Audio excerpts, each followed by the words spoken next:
这几年治安的事件是真受大家关注。根据立法院的报告，公部门治安的人员是真欠卡手，主要原因之一是薪水的待遇甲民间差真济。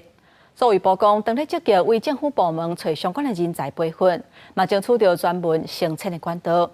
有专家就分析讲，除了薪水甲升迁的管道以外，治安人员嘛要考虑就业环境发挥的空间，也有培训。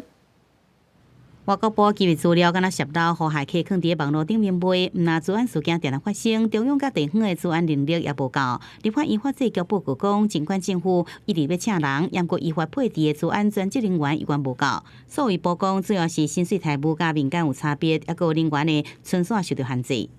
政府部门现在资讯人才里面去寻找可以转换为治安人力的同仁，提供培训的课程，让他可以转换到治安这条路，已经成功的跟考试院争取到所谓的治安直系，从事治安业务的同仁升迁的管道。参数部2022年年底统计资料显示，全国公务人员资讯处理职系有3632人，其中中央政府2651人，地方有981人。甲人数以及会计审计来比，人数明显差真多。专家讲，治安人员选择就业环境时，除了薪水、升迁、发挥空间，甲是毋是获得进修，也拢是考虑。